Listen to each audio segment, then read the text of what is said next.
오늘은 로마서를 통해서 의라고 하는 것과 이 죄라고 하는 것에 대해서 말씀을 드리려고 합니다. 그에 앞서서 우리가 이 로마서를 이해하는 데 있어서 가장 중요한 것 가운데 하나는 이 로마서가 어떤 배경 속에서 이 말씀이 기록되었는가에 대한 것을 이해하시면 제가 여러분에게 말씀을 드리려고 하는 의와 이 죄에 대한 이해를 훨씬 더 쉽게 이해할 수 있으리라 이렇게 생각해서 그 당시의 이 시대적인 배경을 좀 여러분에게 말씀을 드리고 이어서 말씀을 드리려 합니다.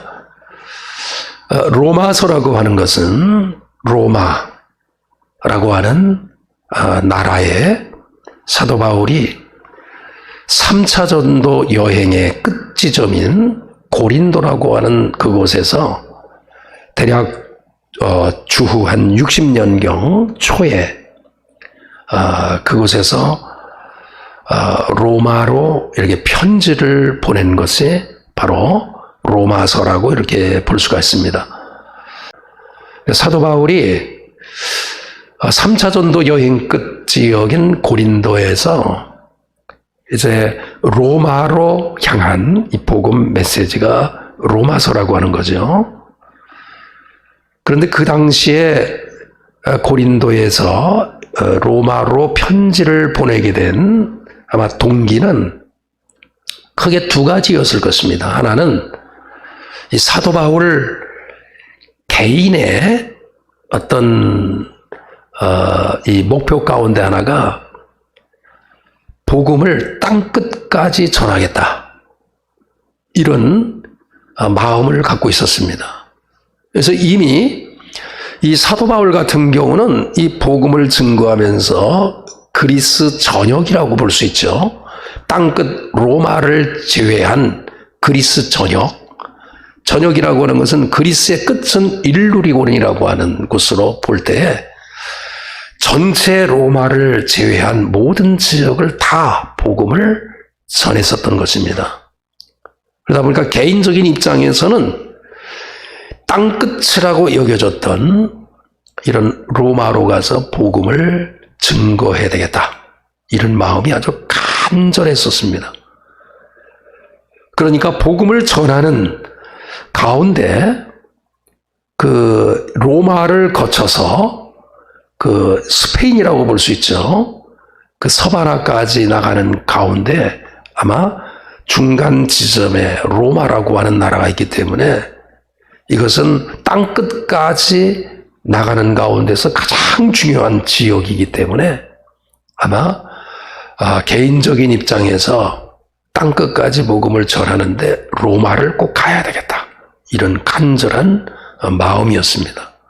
그것이 첫 번째 이 복음서를 기록한 목적이 되겠고요. 두 번째의 이 목적은 그 당시 시대적인 배경 속에서 로마에 있는 교회들이 굉장히 큰 갈등이 있었습니다.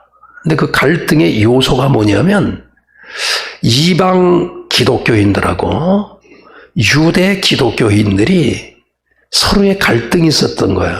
이제 그 시대적인 배경은 이 로마라고 하는 이 지역의 교회가 세워진 것은 사도 바울이 세운 것은 아니고 아마 추측컨대 두 가지의 루트를 통해서 로마의 교회가 세워졌을 것입니다. 그 첫 번째로는 그 로마에 살던 이런 그 유대인들이, 그러니까 역사적으로 그 유대인들이 전 세계로 이렇게 흩어져서 있거든요. 근데 그 당시에 로마에 살고 있었던 유대인들이 매년 6월절이 되면 1년에 한 번씩은 꼭 예루살렘을 들러야 되니까 예루살렘에 이렇게 찾아왔어요.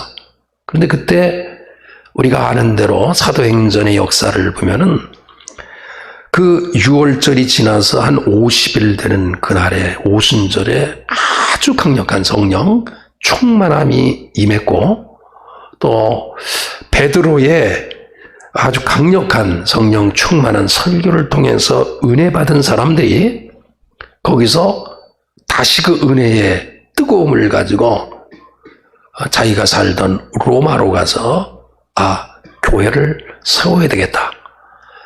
이렇게 해서 아마 교회가 생겨났고 또 교회 공동체가 아마 확산됐으리라 생각합니다. 또 하나의 루트는 스데반이 순교자 중에서 가장 먼저 순교를 당했는데 이 스데반이 순교를 당하고 난 이후에 기독교인들이 계속해서 박해를 당하다 보니까 이 기독교인들이 전 세계로 흩어지면서 로마로 가게 된 그 사람들이 또한 믿음의 공동체를 이루어서 그들이 그곳에서 교회를 세웠던 것입니다. 근데 문제는 그 당시에 그 황제였던 클라우디우스라고 하는 그 황제가 있습니다. 우리가 로마의 황제 하게 되면 대부분 5대 황제였던 네로 황제를 여러분이 잘 기억할 것입니다. 설명하지 않아도 네로 황제, 그리고 90년경쯤 돼서 이렇게 황제였었던 도미시안 황제, 11대 황제지요. 이 두 명의 황제는 우리가 분명히 역사적으로 많이 또 알려져 있기도 하고 성경적 배경을 가지고 있기 때문에 충분히 이해를 하고 있습니다. 그런데 네로 황제 바로 이전에 클라우디스 이 황제가 4대 황제였었는데 그 황제 때 어떤 일이 있었냐 하면 이미 흩어져 있었던 그 유대인들의 이 갈등 요소를 보는 거예요. 그 유대인들의 모습을 보니까 일단 그 당시에 로마에 살고 있었던 이방인들과 생활의 습관이 달라요. 그리고 그 유대인들의 보니까 언어가 다르고 유대인들을 보니까 그 당시에 로마에서 믿고 있는 그 신과 다른 신을 믿고 있거든요. 그러니까 유대인 자체가 로마에서 갈등의 아주 가장 큰 뜨거운 감자였다는 거예요. 그런데 그것으로 끝나지 않고 유대인들은 항상 그 시대의 클라우디우스 황제 때 보니까 기독교인과도 늘 갈등을 갖는 거예요. 기독교인과 늘 갈등을 가져요. 그러니까 클라우디우스 황제가 49년에, 주후 49년에 유대인들을 로마에서 내쫓았어요. 그러다 보니까 그 유대인들 가운데 우리가 잘 알고 있는 브리스길라와 아굴라 같은 이 사람도 로마에서 살다가 쫓겨나니까 고린도까지 왔다가 고린도에서 복음을 사도 바울로에 의해서 전해받고 믿음의 사람이 된 아주 대표적인 사람이거든요. 쫓겨나니까 어떤 문제가 일어났냐면 유대인 기독교인들이 로마에서 주도적인 역할을 하다가 이제 유대인 기독교인들이 다 쫓겨나니까 누구만 로마에 남게 됐냐면 소수였던 이방인 기독교인들만 남게 됐던 거예요. 그러다 보니까 그 남아있었던 이방인 기독교인들이 그곳에서 열심을 다해서 복음도 전하고 그러면서 그들이 교회를 형성하게 됩니다. 몇 년 정도 지나면서 이제 이방인들이 기독교인이 되는데 이제 이방인의 습관이 있지 않습니까? 또 이방인의 어떤 이 전통, 이런 것을 완전히 떨궈내지 못하고 뭔가 혼합적인 불투명한 믿음을 갖고 있는 거야. 또 그들이 가지고 있는 생활 방식을 그대로 또 가져두르기도 하고. 근데 문제는 쫓겨났던 그 유대 기독교인들이 클라우디우스 황제가 그 54년에 이게 죽게 돼요. 주후 54년.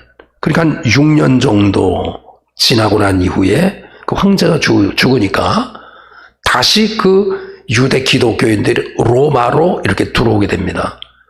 근데 들어오고 나서 그 추방당했다가 다시 들어와 보니까 이제 그 당시에 나가기 전에 6년 전에는 주도적인 유대인 기독교인들이 주도적이었었는데 지금은 이방인 기독교인들이 주도적인데 문제는 서로의 생활 방식, 또 유대인들은 전통적으로 자기들이 가지고 있는 믿음의 뿌리를 가지고 있기 때문에 뭔가 그들이 가지고 있는 교리와 그 이방인 기독교인들이 가지고 있었던 이 교리하고 아주 극명하게 차이가 많이 나는 거야. 특별히 제가 오늘 여러분에게 말씀을 드릴 죄와 의에 대한 이러한 이해, 뭐 그 이외에도 많은 부분이 교리적으로 다른 거야. 그리고 생활 방식도 달라요. 한쪽은 고기를 안 먹고 채식주의로 나가고 또 한쪽은 특정한 날을 꼭 준수해야 돼요. 근데 이방인 또 이 사람들은 특정한 유대인이 지키는 그 날을 뭐 크게 의미를 두지 않고 또 이방 나라에서 지키는 어떤 날 또 이런 것도 소중히 여기고 하다 보니까 여러 가지의 갈등의 요소가 있습니다. 그러니까 사도 바울이 그 스페인이라고 하는 서바나를 향해서 나가게 될 때 발판, 큰 발판인 로마를 거쳐서 가야 되겠다. 사도 바울은 최종 목표는 서바나예요. 스페인이에요. 그런데 그 나라로 가기 위해서는 분명히 로마라고 하는 이 나라를 거쳐야 돼요. 그러니까 그 로마라고 하는 그 나라를 가기 위해서 뭔가 사전에 작업을 한다. 뭐 이렇게도 볼 수도 있고 또 하나는 자기의 꿈의 어떤 과정, 지점일 수 있지만은 시대적인 배경으로 로마 교회가 가지고 있는 문제점이 상당히 많았습니다. 그러다 보니까 그 문제를 알고 있는 이 사도 바울이 로마의 교회를 통해서 뭔가 변화되기를 원하는 마음을 가지고 기록한 것이 로마서라고 볼 수 있어요. 그러니까 로마서라고 하는 것은 그 당시에 유대인과 유대 기독교인과 이방 기독교인의 갈등, 또 시대적으로 보면 바로 그 유대인들을 클라우디우스 황제뿐만 아니라 이어서 네로 황제의 어떤 이 박해 이어지는 가운데 고난당하는 그리스도인들을 향해서 이 말씀이 기록되어졌다라고 이렇게 볼 수가 있습니다. 시대적인 배경은 그래요. 그런데 이와 같은 상황에서 제가 여러분에게 서두에 말씀을 드렸습니다. 죄와 의에 대해서 한번 생각해 보려고 하는 것이에요. 이 의라고 하는 것이 뭐 지금도 마찬가지지만 저와 여러분에게 있어서 의롭다 이런 개념을 가지고 이야기할 때 어떤 사람이 의로운 사람인가, 어떤 사람이 죄인인가, 다시 말해 어떤 것이 의이고 어떤 것이 죄인가, 이거에 대한 정확한 개념이 지금 우리 믿음의 사람들에게서도 이것이 정확하지 않아요. 그런데 구약과 신약에서 말하는 의의 개념을 좀 이해하면 의라고 하는 것이 바로 이런 것이구나 라고 하는 것을 우리가 알 수가 있어요. 첫 번째로 구약에서는 의라고 하는 이 개념을 어떻게 이해하냐면 관계한 자와 어떤 약속을 맺은 거 있지 않습니까? 그 약속을 지키느냐, 지키면 의가 되는 것이고 지키지 아니하면 불의가 되는 거예요. 그러니까 구약적 개념에서 우리에게 주는 이 메시지, 의롭다라고 하는 것은 관계를 하고 있는 사람과 언약을 지키느냐 안 지키느냐, 지키느냐 안 지키느냐에 따라서 의롭다, 의롭지 않다, 이런 개념으로 우리가 이해할 수가 있습니다. 근데 신약적 개념에서는 의롭다고 하는 것이 그것을 재해석해요. 그것을 재해석하면서 어떻게 이야기하냐면 관계한 자와 믿음을 갖는 거야. 믿음을. 관계한 자와 서로 믿음을 가졌다.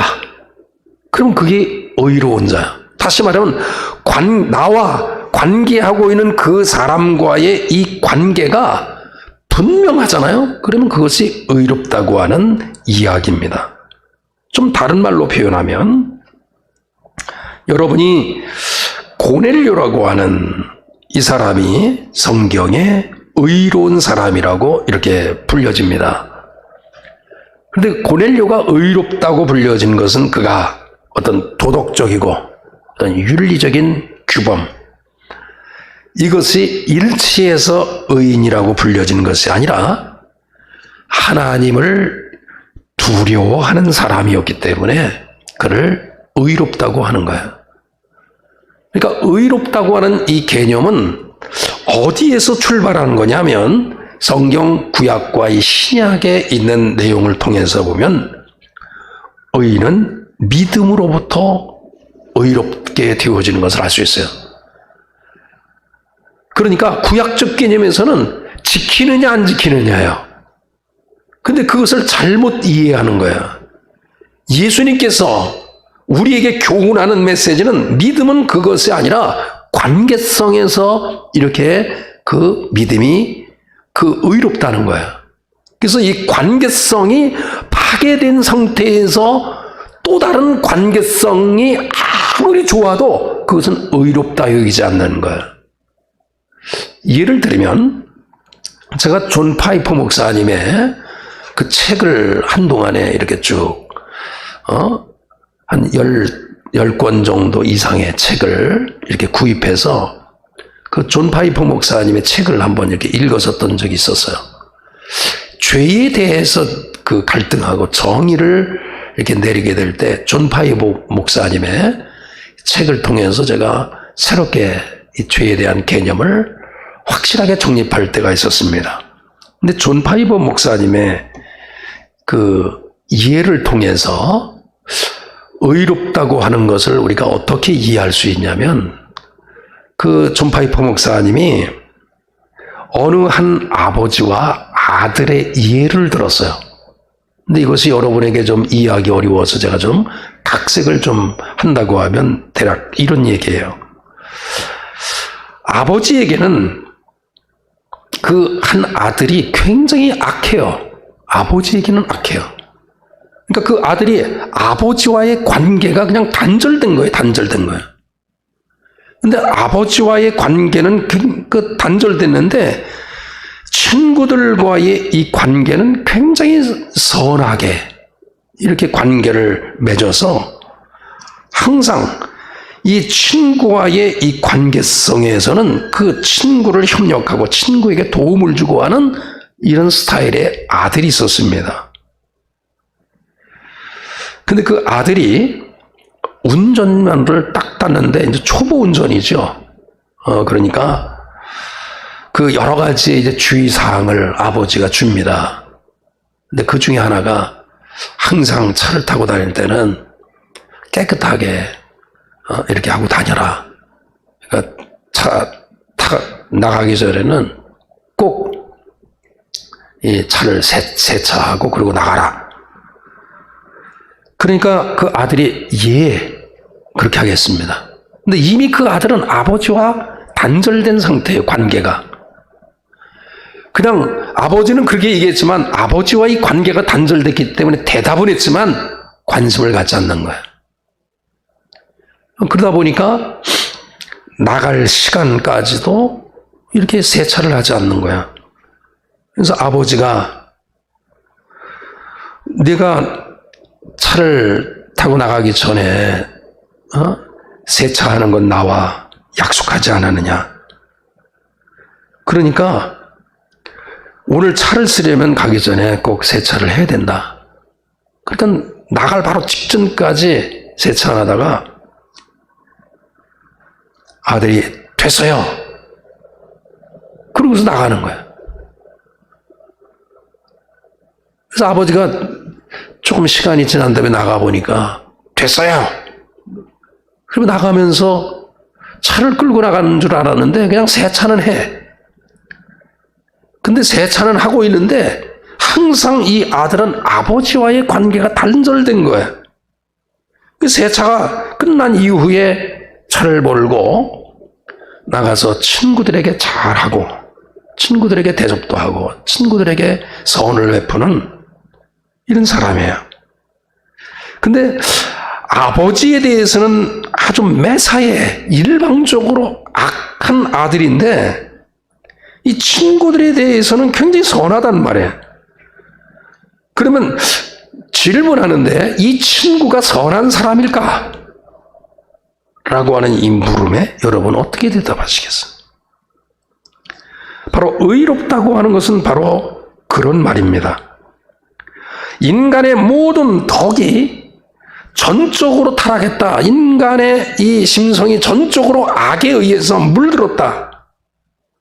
이런 말은 하나님과 나와의 관계, 1차적인 관계가 어그러진 상태에서 부차적인 2차의 어떤 관계가 아무리 잘 돼 있다 할지라도 아버지와의 관계가 바로 돼 있지 않다고 하면 1차적인 그 관계가 어그러졌다고 하면 2차적인 관계가 아무리 좋아도 그것은 의롭지 않다. 이렇게 보는 거예요. 바로 죄의 문제를 바로 그렇게 이해하는 것입니다. 여러분이 죄라고 하는 것이 무엇일까라고 하는 이 물음에 일단은 결론적인 말씀이긴 해요. 오늘 본문에 있는 말씀을 중심으로 살펴보면 이 죄에 대한 이야기를 하는데 끝부분에서 그러니까 18절부터 32절까지인데 오늘 본문은 이제 28절부터죠. 그런데 그 앞서서 32절까지의 내용을 보면 이 죄라고 하는 이 부분에서 먼저 18절에 있는 말씀을 보면 하나님은 굉장히 분노하신다는 사실을 알 수 있어요. 18절에 보면 하나님의 진노가 이렇게 돼 있어요. 하나님의 진노가. 이 죄라고 하는 것이 얼마나 큰지, 무게감이 얼마나 큰지 이 죄라고 하는 것은 바로 뭐냐면 하나님께서 분노하시는 거예요. 진노하시는 거예요. 죄에 대해서. 여러분의 의에 대해서 여러분이 바로 이해하셨으리라 이렇게 생각해요. 의롭다고 하는 것은 1차적인 하나님과 나와의 관계가 형성되어 있지 않은 상태에서 사람과의 윤리 도덕이 아무리 좋다 할지라도 1차 관계가 흐트러지면 악한 자다 이렇게 보는 것처럼 사람과의 관계도 마찬가지예요. 부모와는 원수가 되고 부모와의 말씀에 불순종하는 자가 어떻게 세상에 나가서 선한 자가 있을 수 있겠어요? 1차적인 건데.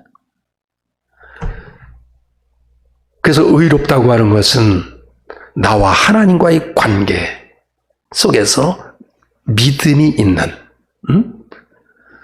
부모도 자식을 믿어주고 자식도 부모의 눈높이를 바라볼 때 내가 맞지 않는다 할지라도 부모님을 믿는 거야. 그래서 그 의롭다고 하는 이 개념은 사실상 관계한 자와 무엇을 행하느냐 안 하느냐 이게 중요한 게 아니야. 이 아이는 세차했잖아요. 이게 중요한 게 아니야. 중요한 건 믿음의 관계라는 거야. 의롭다고 하는 것은 죄라고 하는 것은 과연 어떤 건가? 결론적으로 하나님의 진노가 있는 거야. 근데 성경에서 오늘 본문에 있는 말씀에 있는 말씀 보면 28절에 있는 말씀부터 32절 물론 그 전까지 통틀어서 이렇게 쭉 말씀을 드리면 이 죄에 대해서 하나님께서 진노하시는데 어떻게 진노하시냐면 내어 버려 두신다. 이런 말이 3번이 반복돼요. 내어 버리신다. 하나님의 진노의 방법이 내버려 둔대요. 내버려 둔대. 부모가 자식을 이렇게 키울 때 가장 분노한 표현이 뭘까요?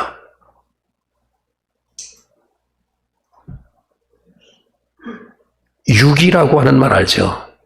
내버려 두는 거.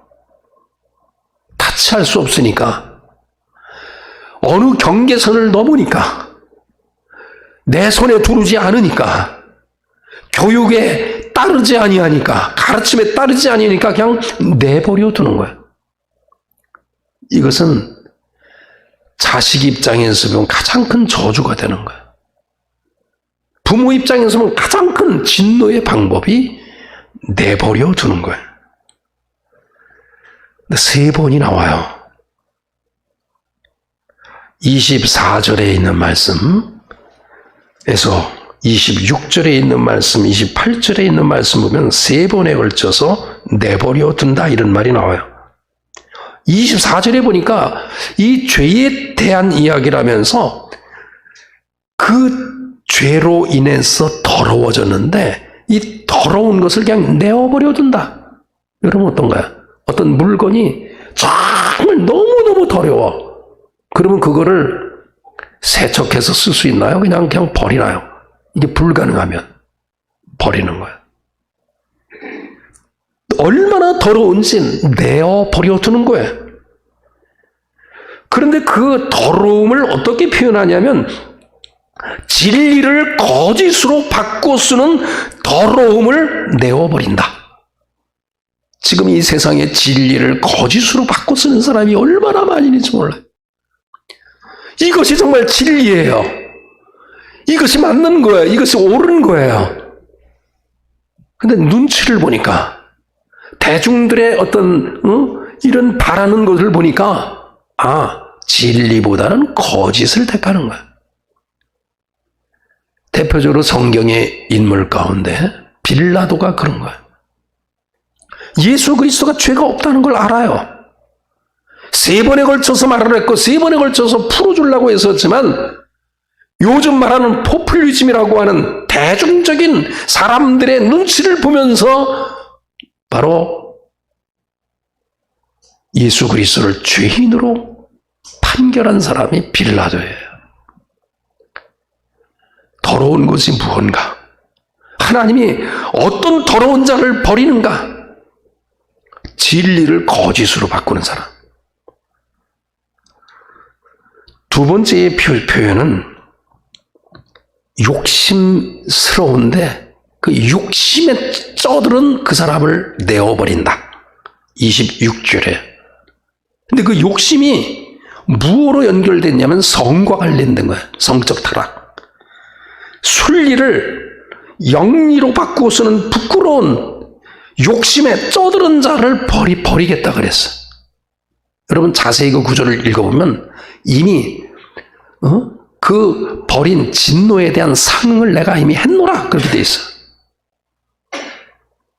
수간, 현대 사회에 우리와는 상관이 멀다고 생각하는 수간, 짐승들과 간음하는 거야.